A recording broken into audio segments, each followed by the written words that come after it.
Welcome to Tycoons of Small Biz, a podcast where small business owners are celebrated as the backbone of the American economy. Each week, we introduce you to tycoons who share their stories and advice so that small business owners may learn from their experiences. Tycoons is powered by Backbone Planning Partners, FinTrepid Solutions, and Pivotal Advisors. Join us now as our hosts connect you to today's tycoons. Good afternoon, Tycoons, and welcome to today's episode of Tycoons of Small Biz. I'm your host here, as always, Austin Peterson, coming to you live from Gilbert, Arizona. The temperature's not too high, but the humidity is higher than it should be in Arizona. Everybody says it's okay, the heat's fine, it's a dry heat, don't worry about it, but they forget about monsoon season. So it is quite humid here today and still 102 degrees. So I think it's probably worse than it is in Lubbock, Texas, where our guest is coming from. But before we introduce the guest and let you know who we've got on the show today, if this is the first time that you're listening to our podcast and you're wondering what it is we do here at Tycoons of Small Biz, we are a podcast that's put together by small business owners for small business owners. We believe truly that the backbone of the American economy is the small business owner, and we want to celebrate that. We want to give them a platform. We want to give them an opportunity to share their story, share some advice, maybe, inspire other business owners and entrepreneurs throughout the country. And so we put together this podcast in May of 2020, and we've been going strong every week ever since. So with that being said, welcome to the show. We've got on our podcast today, definitely a tycoon of small biz, Travis Turner, coming to us from Lubbock, Texas. Travis is a real estate agent and owner of Brick and Loft Realty. Travis, welcome to the show. Hey man, how you doing? I'm glad to be here. Good. Yeah, we're excited to have you here, and I appreciate you making the time to be on our fledgling podcast. So, Travis, before we jump into the business side of things, tell us about you personally. Did you grow up in Lubbock? What is your family life like? Are you married? Do you have kids? Where did you go to school? Whatever you'd like us to know about you personally. Yeah, well, to answer the first question, we actually got some rain here recently too. So, and then a little bit down from me is Dallas, hop, skip, and a drive. I work there too, and they're having flash floods. So we don't do well with rain either. We're not used to it, and a little bit of rain goes a long way here. So it's been good. Everybody's been happy. It's been very humid. I'm used to the dry heat, so I'm with you there with the weather. As far as myself, I grew up in Lubbock, Texas. I come from a family of entrepreneurs. So my mom and my dad, they started a restaurant called Orlando's, and from there it spun off into a restaurant called Caprock Cafe. And both of these Orlando's is the second longest tenured restaurant in Lubbock, Texas. And they have over 350 employees, multi-million dollar franchise type, or it's not a franchise, multi-million dollar setup that they have. It's a super cool company that they have going. And it wasn't something that I necessarily wanted to step my feet into. I was not geared to run restaurants, and that's a lot of headache and responsibility and relying on other people. And so I was like, well, what else can I do? So growing up in Lubbock, was good. It's a very family-friendly environment, pretty secluded. I mean, we're called the hub city for a reason, because we are all the way, we're about 6 hours is the closest drive to a major city, that being Dallas. So we're all kind of by ourselves. We have the medical hub here, so a lot of smaller towns and outside areas come to Lubbock for medical help and college and things like that. But we're all we're isolated out here. But growing up in Lubbock, it was fun. I went to a school called Friendship High School, where I played basketball and I played football. Ended up just doing basketball for most of my career. And then I played basketball in college a little bit at a college called Lubbock Christian University. From there, I transferred to Texas Tech University, where I was a major in the business school. And I was a major in 3 different areas of business. So I graduated technically with a triple major. But one of them was kind of given to you for free just for taking enough hours in the business school. So I'd say more of like a double major. And I still didn't know what I was going to do. So I was actually working at Costco, and I remember that they were telling me about one of the owners of Costco, and I was, I'm always curious about numbers, and I've heard numbers being talked about my entire life just coming from business. And so I was asking kind of what the general manager who owns the company's salary looked like, with him being, 42-ish when I was 20, I was 22 or 23 at the time. And I remember them telling me, he's one of the youngest general managers of a store ever. He makes, about $120,000 a year. And I was like, I thought about that. And I was like, he's been at the company for 20 something years. and he just now hit a 6-figure salary. I was like, I need to do something different than that. Right. So I was like, I don't know what else I can do, but I'm going to figure it out. And so I left Costco. I started bouncing at a bar, as most people do. Right. So I was a bar bouncer there at one of the, it's a place called Chimmy's, one of the most popular places that was in Lubbock. And at the same time, I decided, well, hey, I'm going to start real estate. So I went and talked to one of the top agents in Lubbock, who happened to be the dad of my sister's best friend. And so I was like, well, I'll just go talk to him out of the blue. He's like, if you get your license, you can come work. You can come try it out and work for me. And I said, okay, great. So I worked 40 hours at Chimmy's, and I worked about 20 to 30 hours doing real estate and working on my license and getting that stuff going. I pretty much sold my first house right after starting Chimmy's, but it was a fun time. I met a lot of people through that business. I don't, like you said, I don't want to jump into the business side of things yet. That's kind of how I got involved in real estate. But a little bit more about me personally before we jump into that is I'm a huge man of faith. So I sing for my church. I'm on the worship team. I also lead a youth group. So I administer to children, or kids that are anywhere between the ages of 6th grade through 12th grade. So I'm there every Wednesday and Sunday doing stuff with my church. Huge into basketball. I played a basketball game last night. I'm still very competitive. I work out, 3 to 4 times a week now. And then I enjoy helping people with business and through real estate. And back on the faith thing, I was talking to a lady who's putting together, I'm actually going to be featured in a magazine here locally. And she was asking me some questions, and she loved my faith aspect. And we started talking a little bit deeper. And I told her that the reason that I'm here and that I know is I'm here is to bring joy to people. And so that doesn't necessarily mean to just go out and make them laugh, right? But just more of like joy is long term. So just creating relationships and being able to speak to people on a personal level, and people open up to you is kind of a gift that I've been given. And so that kind of tells you a little bit about me personally, what I'm into, what I've been doing. Huge sports guy, love, doing fantasy football, all those kind of things. Avid worker outer, never camped, never hunted, not, huge things. Being from West Texas, people are like, what? But it's just not something that I do. I'm very impulsive. I went out and bought a 4-wheeler last week just because I've always wanted one. I've moved 6 times in the past 2 years. Just creating a little rental portfolio basis, which I can explain here later on too. But that kind of gives you an idea of where I come from, family entrepreneur, and where I am now as far as personal life. So, yeah, very cool. So let's go back actually and start with your parents being entrepreneurs. First, you have to explain to me how you have a name like Orlando's in Lubbock, Texas, right? So tell me where the name came from first. Yeah. So the original owner, there's a gentleman named David Sia, and he's the son of Mike Sia. And it was from his side of the family that the name Orlando came from. And that was where all the recipes, it was his like grandfather or his dad, I can't remember who the name trickled down from. And so he was like, I'm going to name it after them. So he named it Orlando's. And then obviously he passed away. And then my dad partnered with Mike, and they both started running the single Orlando's that was there. And then David C. and the rest of the partners jumped in too and started creating this huge enterprise, which is now 2 Orlando stores and 2 Caprock cafes named after the Caprock Canyon located around here. So that's kind of where they got their names and how they came to be. All right. So it came from somebody's name originally. Is your dad or mom and dad still partners with the Sia family, or it's just your family now? There's 3 families.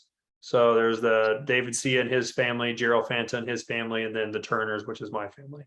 Both of my mom and dad are both on the team. Gotcha.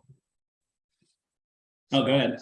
No, I was just going to say my parents are texting me details as they're watching. So yeah, I'm getting some notifications. But yeah, that's pretty much how it started and where they're at now. Yeah. Well, since they're listening, I'll just throw this out there. We would love to have them on the show as well. We had one restaurant group that was going to be on the show, and the owner got very sick the day of the recording.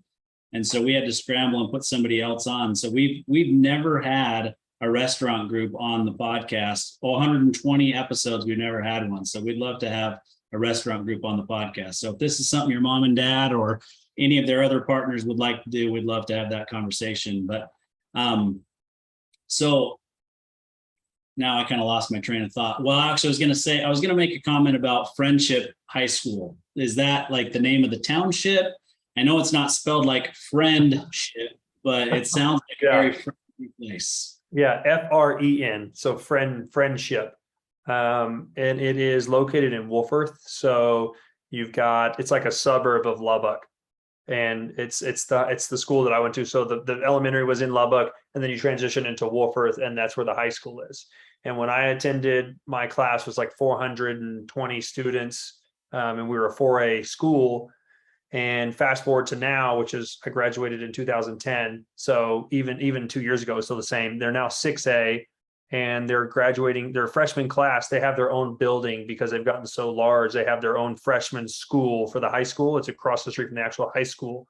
And I think the class for the freshmen is about 1,200 students just freshmen. And so they've definitely grown. And then you have another school called Cooper.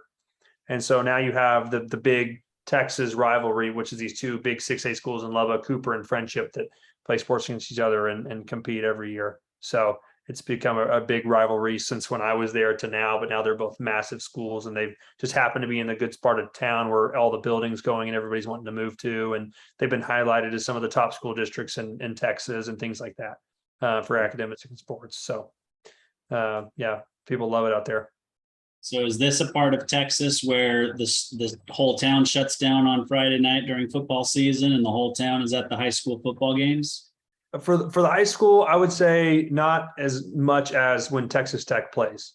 That's the college here. So a lot of the attention centers around Texas Tech sports. So you don't want to have anything going on when Tech's playing a game. Even depending on how we're doing that season. I mean, if we're on a win streak and we're 3-4 games that we've won and our record looks pretty good in the beginning, it's like a madhouse. You don't even want to drive downtown. But if it's a season that's not so popular, I mean, people fight or flight, they'll just be gone, and you can kind of, that kind of thing. But I mean, they people bleed it. They just, they'll get upset and they won't. We're very passionate here. So, but yeah, Texas Tech is definitely when it's Saturday, you don't want to be out. Yeah. All right. Well, I'm going to make one more mention real quick on the faith thing. So my partner and I, Landon, are both men of faith, where it's very important to us. We spend a lot of time doing stuff with our church and spending time with our families and the youth and serving the community. And so hats off to you for that. And I won't put you on the spot and have you sing something, but I actually love to sing as well. And so it's something that I've thought about doing on the podcast and some of my social media, but I just haven't taken that step just yet. Yeah, you definitely should. I'd love to hear the voice. Yeah, no, I think I'll work my way up to that. I do think it actually could have kind of a unique spin either on the podcast or on social media, but we'll see if I get up the courage to do that. But I love to sing. My family knows very well that I love to sing. I'm singing probably way too often, but I love it. Yeah, guaranteed. I think you do well. And what do you like to sing? Country music or Christian or? A little of everything. I mean, I think my baritone voice lends itself to country music, so that's kind of my area for sure. But my wife's not a country fan, so she doesn't get excited about going to a local restaurant or a coffee shop or something to hear me sing country music. She just doesn't like it. Yeah. I love to sing country music. I love to sing gospel music. Really, I'll sing anything. I mean, old classic rock songs, the Eagles or Steve Miller Band, something like that. Yeah. Thing as well. Yeah. Okay. Yeah. I'd love to see that on the show sometime. Have me back. Yeah. We'll have a special segment where just you and I sing something. That would be cool. See how many people tune in. Yeah. Right. Or if Daryl, our producer, happens to see all the listener numbers dropping while we're singing, get interrupted. Exactly. I'm down for that. Sign me up. Yeah. All right. Well, let's jump into the business side. So we got, Brick and Loft Realty. I know you got a couple of other, companies that you've kind of set up along the way that are interrelated. So I'll just kind of turn it over to you and say, who is or what is Brick and Loft? Who do you guys serve? And you can expand and talk about the other companies and what all you guys do there as well. Yeah. I think it always helps to know where you're at, to know where you came from. So, the past dictates the future. So I started in real estate as I kind of where I left off. I was working at Chimmy's doing the same thing. My first sale came from working at the bar. My first sale was a $400,000 garden home, made $6,000 with my cut, most money I'd ever seen in my life. Quit, for myself personally, quit the bar scene, focused on purely on real estate, didn't sell another house for another 4 or 5 months. So that's just how it goes. That's how real estate. I thought this whole time, I was like, man, this is easy. Like, people are making bukus of cash. Like, I sold one in a week, and I didn't even try, right? And actually, I go dry for a whole 5 months. Crazy story. When I was signing on to work with the real estate company I was going to get mentorship and help from a guy that was pretty close to my age, one of my best friends to this day. But at that time, I hadn't been in touch with him since high school, and he ends up getting stabbed and robbed in Dallas when I was going to go work for him or work with him on the team, and he was going to teach me everything. And so he was in the hospital for like 7 months. So literally like a week before I started. And so I didn't have any of that kind of mentorship. I was just in a room by myself. And then my boss was so busy because he does a lot of real estate deals that he would just like walk in, hand me a number and a name, and he'd be out the door. And so I didn't know how to lead gen. I didn't know how to like set my day up. I didn't know how to take, the notes I needed to, or any of that kind of process. And so it kind of was like a sink or swim type of situation. And I'm honestly grateful that that was the way it was, because I developed so many different ways that I was able to get in front of people and create content and get in front of clients and show houses and sell property because of all the ways that I developed. And a lot of the things that I developed were ways that most of the general public and realtors weren't doing, because they probably were taught how to do certain things. So that's what their focus was, versus mine was like, I'll just try everything. And so that's what I ended up doing and developing my own niche and my own ways for generating business. But I started 2015, and I probably was in the top quarter of agents, maybe top 20% in sales for my first year, or for all agents in Lubbock. And there's about 1,400 agents. Back then there was about 1,000. So it's grown, but there was about 1,000 agents at the time. So I was probably in the top 250 agents, 200 agents probably in Lubbock just in my first year. And then every year since, I've slowly increased up. So I built my base, built my clientele, and then I really dove into the investing side of things. About year 4, year 5, met some really cool partners, and decided that, hey, like maybe this is something we want to entertain. And some things kind of fell into place to where it was time to ultimately move on and open a company. And I've always wanted, watching my parents, I've always wanted to own my own company. Like, I knew I was part of a great team and we had a great thing going, but there's always something that, even if it's a risk or you don't end up making as much or whatever, it's like the what if down the 20 years from now, right? And it's like opening your own thing is something that I wanted to do personally. It was one step that I wanted to take, and I felt called to do so. And so here we are, fast forward about a year and a half. We started Brick and Loft in 2021. It was that March is when pretty much when I moved over, and it was me and there's 3 other partners. Craziest thing ever.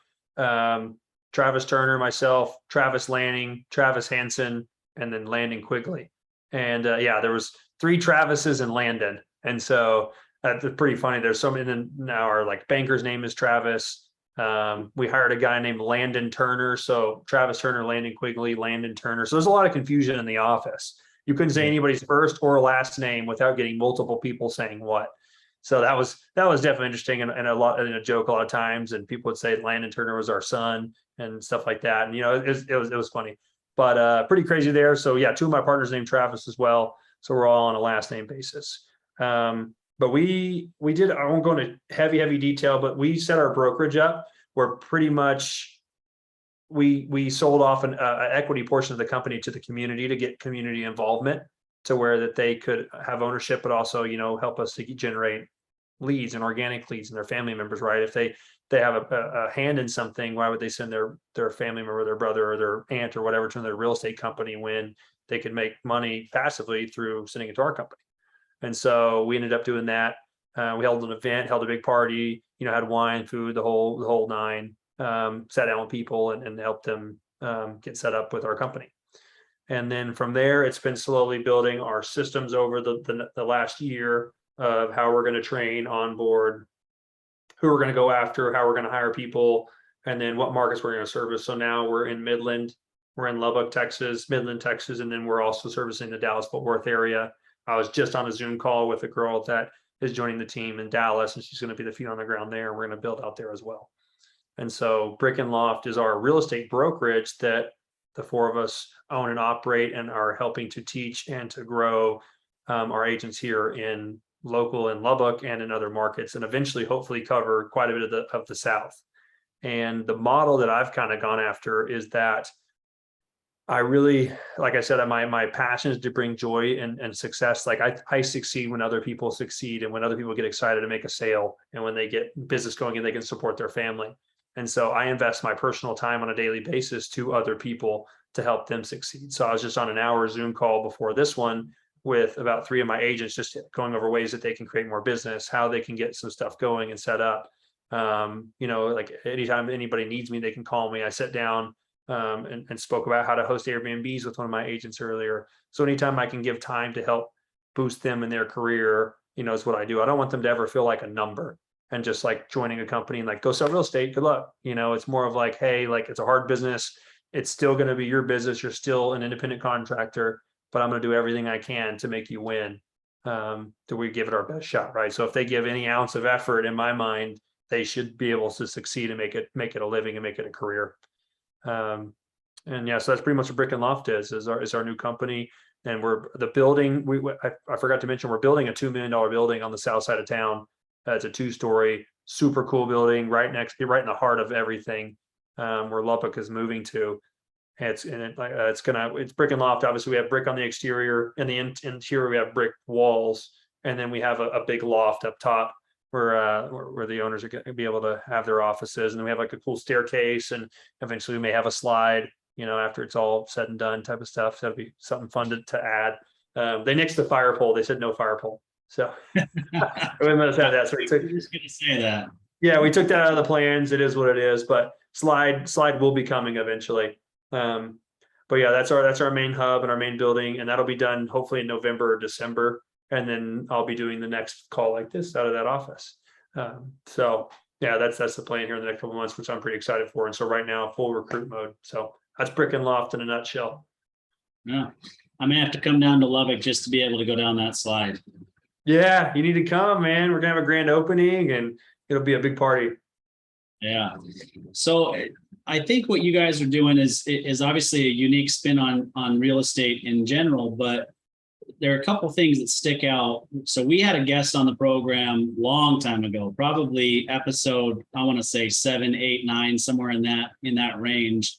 And he was a really young real estate agent, right? And I think he has his own brokerage now. I'm not positive, but he came in with his broker at the time, but he was like 22, 23 years old, like really, really young, right? But he was killing it in real estate, which was what was so intriguing to me, is that he was one of the top producers in the whole Phoenix Valley, which Phoenix is larger than Lubbock, right? I don't know how many real estate agents there are here, but he was really, really killing it. And a big thing that he did that was unique and actually speaks to, his age. You're older than he is, but not a ton older than he is. And that is that you guys have a knack and an understanding of how real estate can be used or done differently by using social media and some of these other things that exist today, as opposed to, most of the realtors that I know that are in their 50s and 60s who are not real comfortable with social media. 100%. Yeah, I to speak on that a little bit. Some of the Zoom call that I was on before this too, when we were talking about different training techniques and what to do. Social media is a huge one that I hit on. Utilizing social media in all forms. So, Snapchat, Instagram, Facebook, but then you got LinkedIn, right? You need to jump on LinkedIn and make sure that that's good to go. And then YouTube. I didn't know that YouTube is probably the largest platform and the most, the one that gives you the most metrics for watching, for views, the easiest payout one, the one that produces the most revenue and leads. And so I actually have my YouTube account pulled up that I'm trying to post a video, but I've been doing some different calls and things all day, but I've got my account created. And as of today or tomorrow will be the first video that I post, and I'll start my YouTube channel for different investing techniques, Obviously different showcasing of properties, and then maybe even some more fun light side type of stuff. And I attended an event in Dallas this past weekend, and with some of my agents, and we went to see Ryan Serhant speak, which is an idol of mine. He's one of the top real estate agents in the world. He's in New York, and he came to Dallas to speak, and so I got to ask him a couple of questions personally. But the entire presentation, from the first speaker to the end of his speaking, was everybody in between. They all talked about online or social media. That was what they hit on, all of them. It was the most important detail, and all they spent their time on. So I know it's such a heavy platform, and yeah, the people that aren't comfortable with it and can't get, you're in front of a camera. Most people can't even do that and talk, right? They can't do both. They feel too uncomfortable with the way they look, or they think they look goofy. And it's like, you got to get past a certain mentality of, I can't do this because of certain XYZ reason, that honestly, that you formulate in your own mind. Nobody's ever told you that, right? They haven't posted a video and somebody's just bashed them completely. It's, they had their own concept that they've developed in their mind of why it's going to not work out or whatever. And that's their own mind saying that, versus somebody else, versus just, hey, let's just try one and just see how it goes, and getting over that hurdle of being embarrassed. Because at the end of the day, we're all, if it's going to boost your company, make you more revenue, make you more deals, and get you in front of people, like, I'm willing to do whatever it takes. If I got to wear a diaper and run around the neighborhood to create, if it got me listings, I would do it, whatever it takes to get the listings. And if it's power social media and creating content, I'm going to make it happen. I got a guy that I just hired on, that I'm meeting after we finish this. It's going to help me create some content as well. So yeah, creating content's huge, and social media is a very powerful tool that a lot of people unfortunately won't use. I'd probably say 10% of agents in the world use social media platform. And I think it'll change in 5 years. That number will drastically change, because it'll be the only way to get in front of people. Yeah, I agree. I think that people are going to catch on at some point, but that, first to market sort of thing kind of helps. It's the same in my business, my day-to-day business. Very few people do what what we're doing here, record a podcast, do something on video, whatever. Now, let's be honest, I'm a very confident, really, really good looking person, right? So Agreed.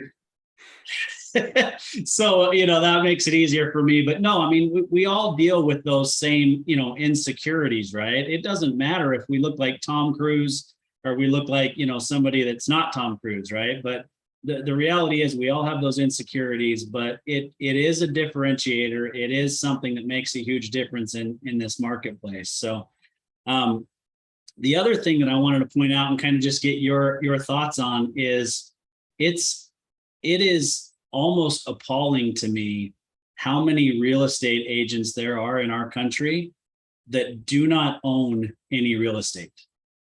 Like, some of them don't even own their own house, let alone any sort of additional real estate properties. So, what's your experience of that? Maybe you even have statistics on that, but it's mind-blowing to me how few real estate agents actually own and participate in real estate, specifically on the investment side.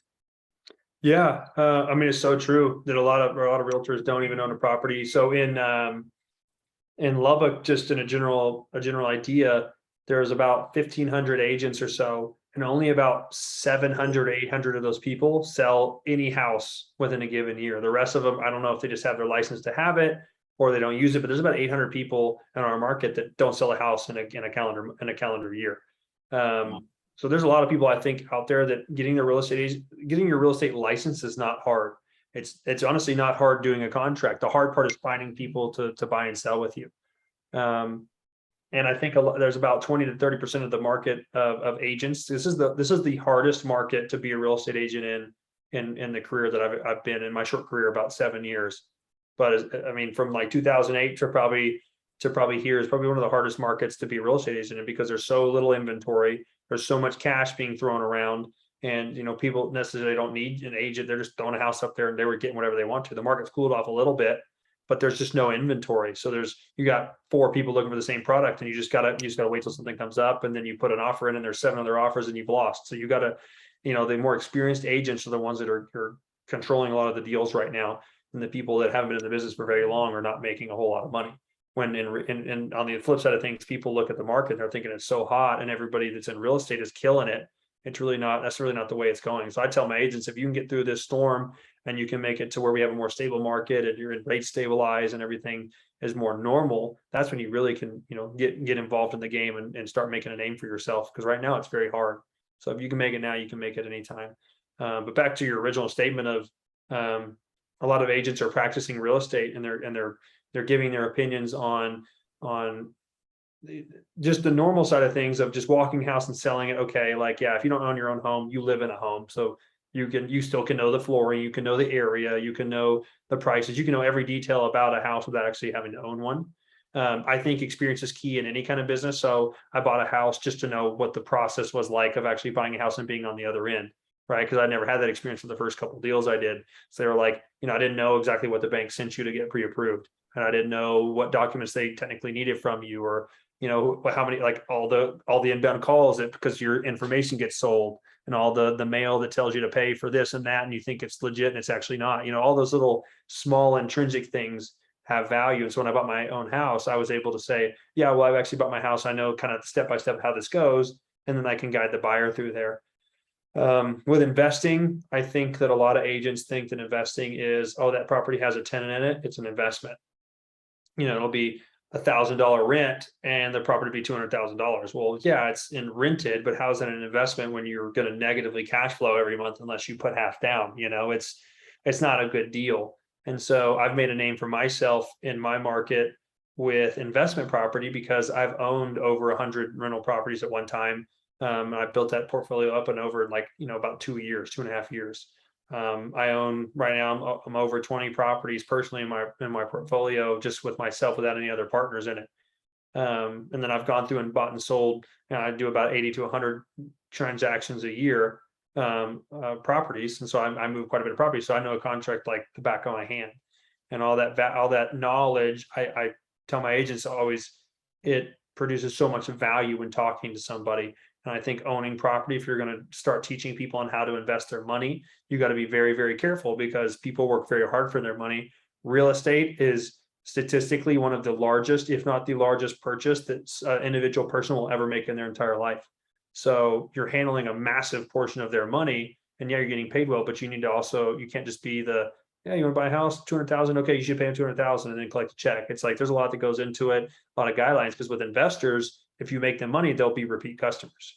And so I run an investor list that I've developed relationships with these people, talk to them about the market. They'll show me a house. I talk people out of deals sometimes. They'll want to buy a house, and I'm like, I wouldn't buy that just based on this and the number and what you're going to pay for repairs and all this. It's not going to be a good deal. And so I've done very well with that. And then I've owned properties from, I rebuilt a house that I bought for $12,000 and rebuilt it from the studs up, right? Where you probably should have just demoed it.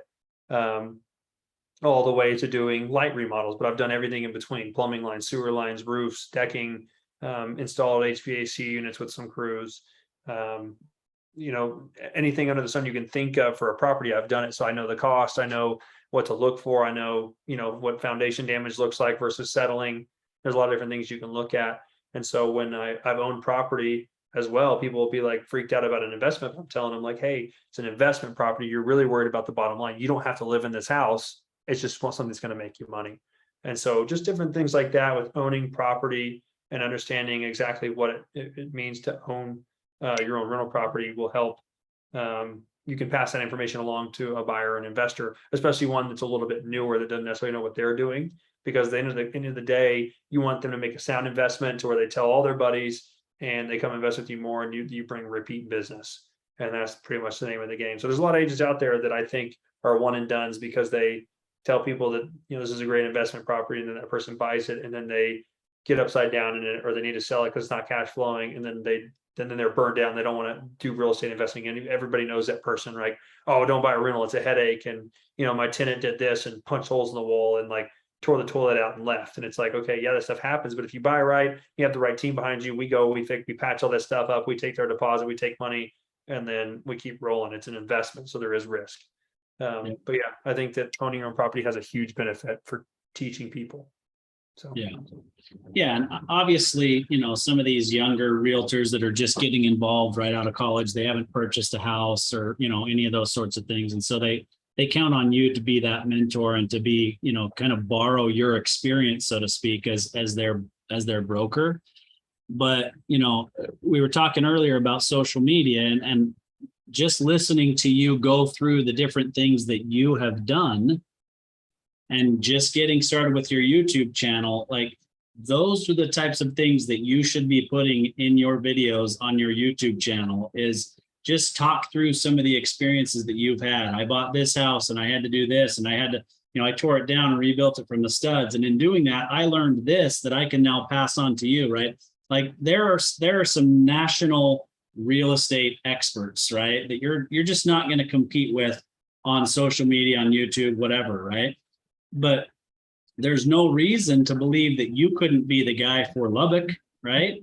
100%. To where yeah, I live here in Lubbock. This is what I've done. These are the houses that I've bought in Lubbock and Dallas, Fort Worth and Midland. And, these are the different things that I've done. And this is how you can do it yourself, right? And just sharing that information will endear people to come to you. They're not going to want to learn it themselves, but they know that they can come to Travis, and Travis knows what to look for, and how to calculate a cap rate, or how to know what the repairs are going to cost for this. And in order for it to really be able to be rented for $1,500 a month, you're going to have to do this, this, and this, and it's going to cost you this. And so if we factor that in, all that kind of stuff is valuable. And too many people are afraid of sharing that information because they feel like, well, that's my education. That's what I know. That's what makes me unique.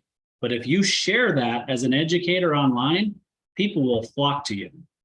Yeah, 100%. There's some people that have a good following on social media, but in my mind, it's probably every business owner, even small, large, whatever, is that all those people started from scratch at one point in their time too. So not to say that I first is Lubbock, and then you hopefully can blow up and do more other areas in Dallas and the Midland, then you're doing Miami, and then it just blows up to where you can kind of build your presence up more globally, because I think that the main thing is just the knowledge. If you've got the knowledge and you have the right presence, which is why I've been doing my YouTube channels, slower, is because I think there's a difference between having half of it is content and the other half is presentation.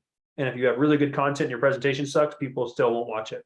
You can be the smartest man alive, and people, if you're filming with your phone and it's shaky and the mic's kind of off and you're, what I mean, and you're kind of stuttering and all that kind of stuff, it's not going to look well on camera. It's not going to make you any money and no views. But if you make it exciting, and like I have my videographer that I just hired on, and then I got me a little Bluetooth mic that I can clip to my shirt, so when I turn, the voice doesn't cut in and out, right? And then he films me, and I can start doing different kind of videos, and then tackling stuff under 60 seconds. The attention span of somebody is between 3 and 7 seconds to get their attention in a video, right? Before they just scroll to the next one.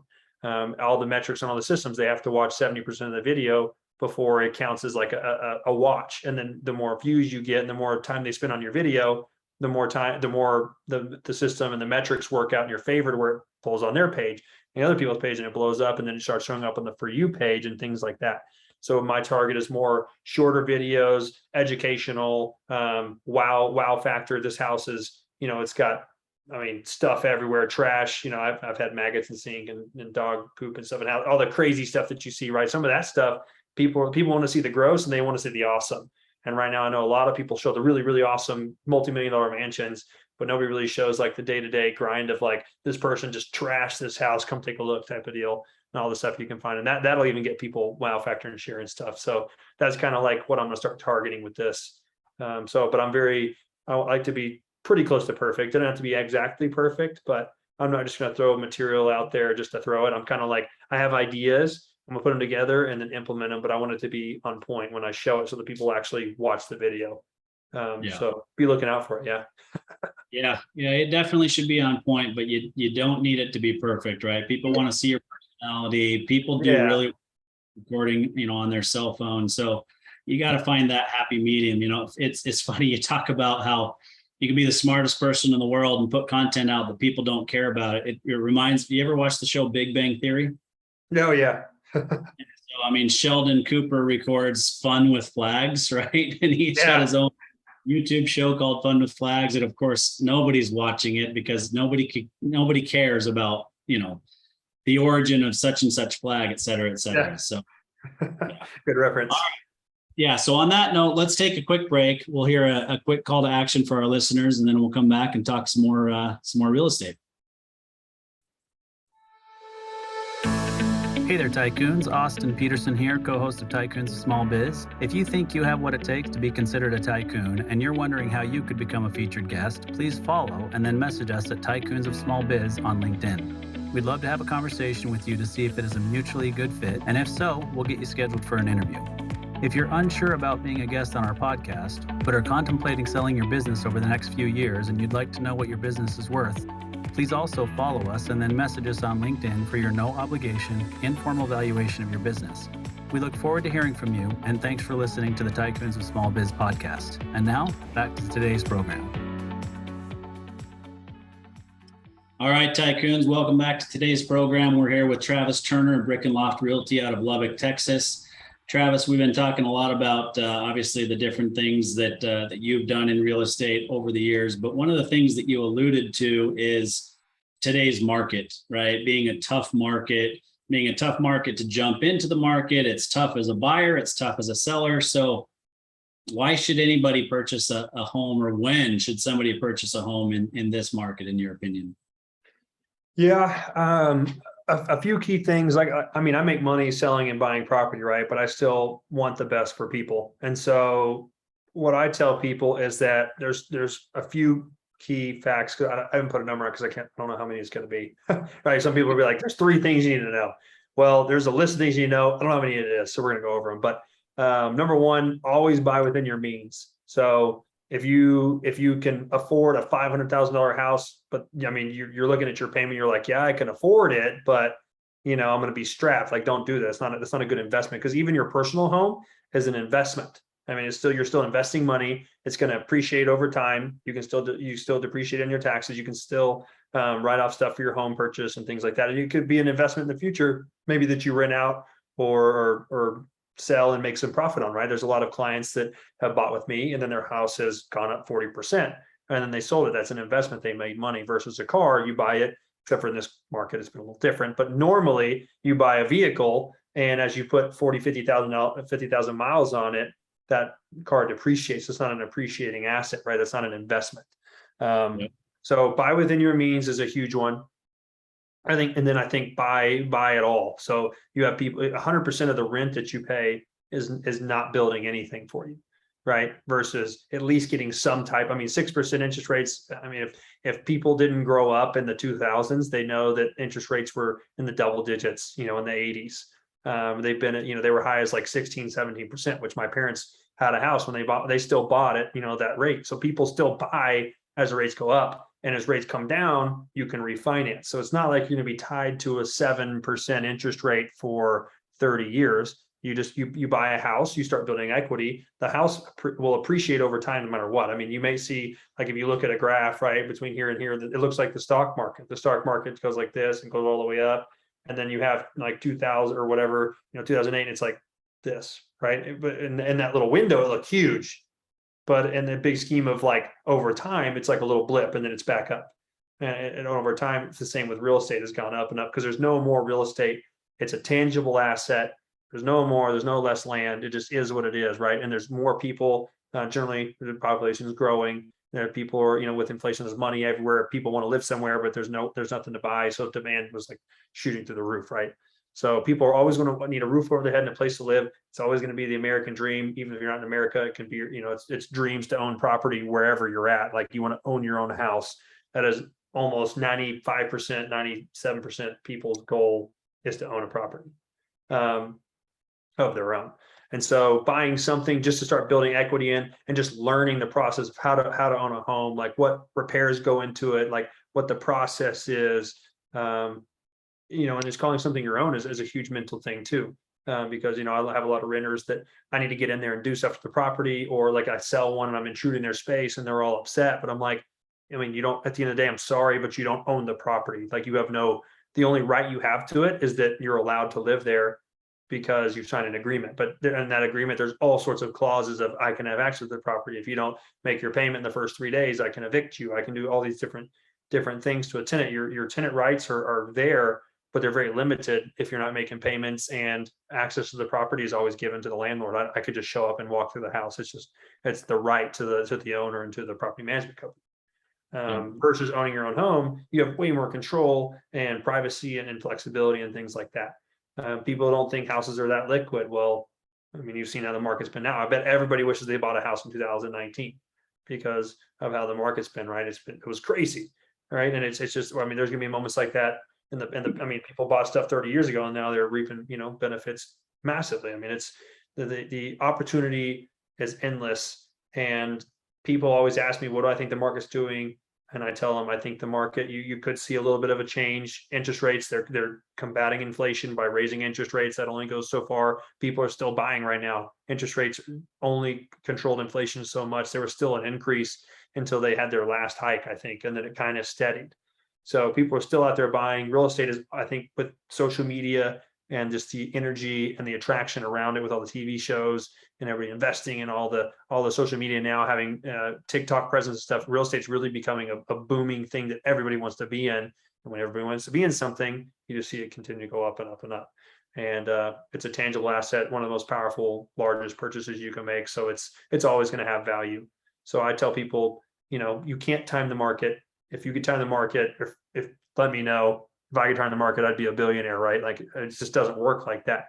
Incremental buying and buying smart does.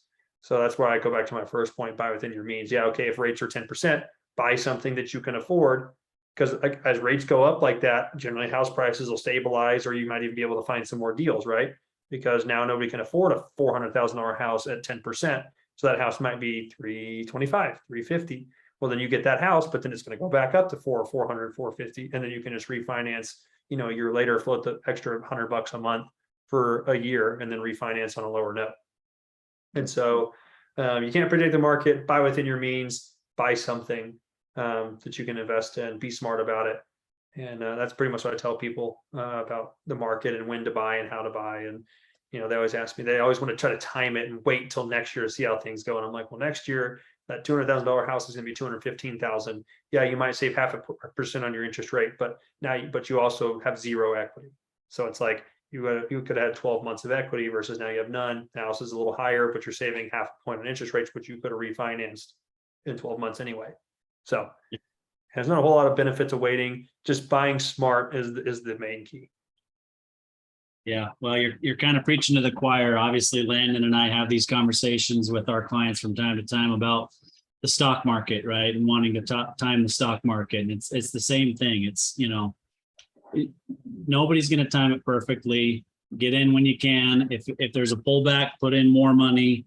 There's always a buying opportunity, but we all get in our own heads. I mean, even with as logical as I am with what I do for a living, when I bought the house that I live in now, I knew that I was overpaying for it in that market, right? And I bought it in July of 2015, and I didn't negotiate a ton because it was a widow who had just lost her husband in his late 30s to brain cancer. I knew that I was probably paying about $15,000 more than I should have been paying for it.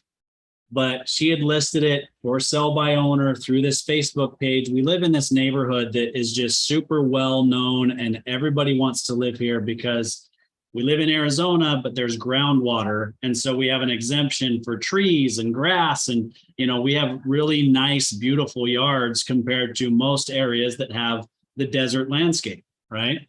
Yeah. And it's not that there's anything wrong with the desert landscape, but if you want this type of landscaping, it's in this neighborhood. It's in this area that used to be farmland that had groundwater.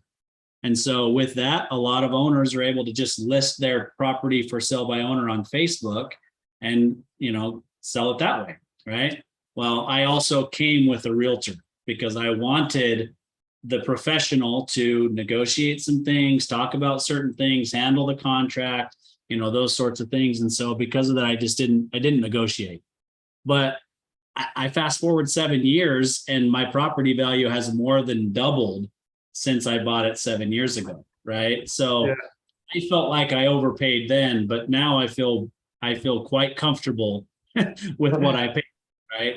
Yeah, you're wearing the investor badge. You're like, oh yeah, no, you should, yeah, trust me. You like tell your friends advice, right? Like, no, trust me, I knew what I was doing back then. Yeah, One of those. exactly. All right, so we're kind of coming to the end here. So why don't you just real quickly let us know what True Asset and Invex are and what you're doing there, and then wrap up with telling us how people can get in contact with you. Yeah. Obviously, Brick and Loft is our property or is our real estate brokerage, and we're actively recruiting and hiring agents who want to learn how to sell real estate. I personally teach them, take time to invest in them, teach them all the processes of how to work the computer, how to set up your day, how to get in touch with clients, and then obviously how to negotiate, contract a deal, and everything in between. So that's Brick and Loft Realty. We're currently recruiting in Midland, Lubbock, and Dallas. The cool thing about what I do is if somebody wants to be a realtor in a different market, I'll look at how to set that up. We can figure something out. I'm always down to spread the wings and continue to control other areas. So if you're listening and you're interested, give me a shout if you're interested in something like that or joining on the team. Anywhere in Texas, we're already good to go. I can just buy into the MLS and we can rock and roll. True Asset Property Management, if somebody wants to invest in property and they want us to manage it for them, True Asset is our property management company, which we also can do some construction and things like that.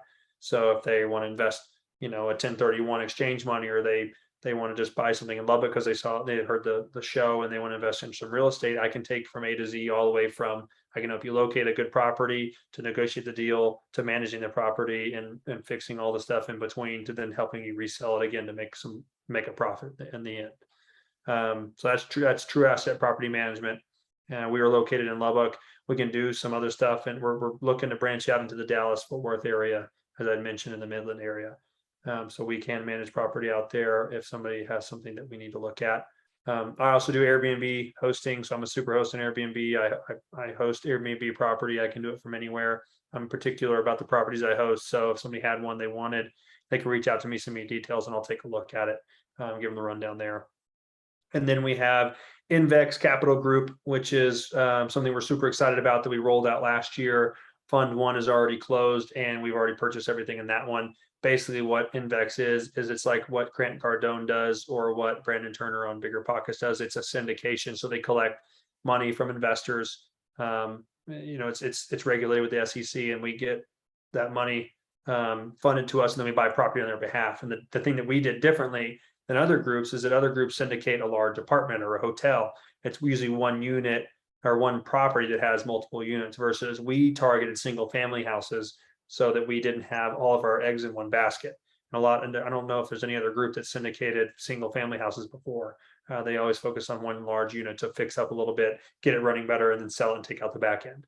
So we purchased about 27 single family houses in the Lubbock area that we're currently managing for the group. And in 3 to 6 years, depending on the market, we will sell those properties, collect the profit, pay out our investors, and then keep rolling forward. And they can roll that into the next fund if they want to, or whatever we have going. So every now and then we'll have an Invex fund open up to where people can invest in certain property or into commercial parks or things like that. So we'll have offerings every now and then that people can invest on, and they can find it at our websites. And so, yeah, those are the 3 ones I'm working on now as Brick and Loft, True Asset, and Invex Capital Group. Getting in contact with me, talking to him earlier. You can get in contact with me. All forms, shapes, fashions. You can yell at me from across the road, but obviously, do we give out phone numbers here? Is that something? Okay. Yeah, whatever you like. Yeah. Okay, cool. So obviously phone, text is the easiest way. I probably get about 200 texts a day and about 40 phone calls that are numbers that I don't recognize. So text me. So I always go through all my texts and respond to everybody. So that's usually the easiest way, that or email. But my number is 806-577-2508. That's my personal cell phone. Or you have my email, which is Travis Turner at BLRLBK. So that's B as in boy, L as in Larry, R as in Randy, and then LBK for Lubbock.com. And then I can get you in touch with any of our companies that you need. Those are pretty much the 2 main contact information that I use. You can find me on Instagram, Travis Turner _3, Facebook. I don't know, Travis Turner. I don't know how you'd search on Facebook. I guess I don't know my actual link, but just look Travis Turner. I'm the only one in Lubbock that looks like they sell real estate. And then obviously on all the other social media platforms, just find me or reach out to me on one of my personal contacts, and I can get you set up with the media if you want to follow the YouTube channel, things like that. That's pretty much what I got. And I'll tell you, I was thinking this the other day. I figured I'd leave you with one good thought. Maybe you can piece this in somewhere. But people always ask me, I feel like a general question is when they see somebody succeed, like, how are you succeeding? And what are you doing to get ahead? And like, what are the secrets, and what are you doing to create what you're doing and to get ahead? And how do you have all this business or whatever, right? When people are getting into it. And I think that we've gotten so far past what the normality is that everybody's thinking there's like this recipe or something that they need to be doing, when in reality, I think that people need to sit back and just, like, the thing that everybody is not doing is the things like be a genuine person, respond to people, be truthful about the business you're doing. Like, don't undercut somebody or go behind their back or make them buy a bad property or invest in a deal that you're doing or whatever business you're in, right? Like, don't sell them on something that's not right for them, right? Trustworthiness, it goes a long way. I mentioned returning phone calls and texts and respecting people, and showing up on time. Things like that, I think, go a long way for business these days. Just being a genuine person and being there for people and just investing back into people.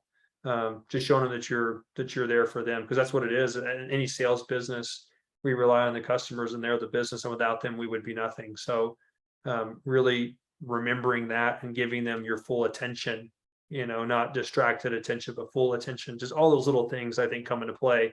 And ultimately, that's like probably what 5% of the sales market and the business market does these days. Nobody adheres anymore to the customer. They're all just trying to figure out ways to get people in and out. But if you actually spend time and invest in people, I think you'll do well in your business. Well said, Travis, and a great way to end the show. So again, appreciate you being here. Really appreciate the story. You're doing some great things, and wish you all the luck in the world as time goes forward. Appreciate it, Austin. Look forward to singing with you. Yeah, thanks. Yes, sir. Thanks, man. You've been listening to Tycoons of Small Biz, a podcast for small business owners by small business owners. Join us every Tuesday at 1 p.m. Arizona time for an introduction to another great tycoon. And be sure to follow us on our social media channels for links to all of our episodes and great content.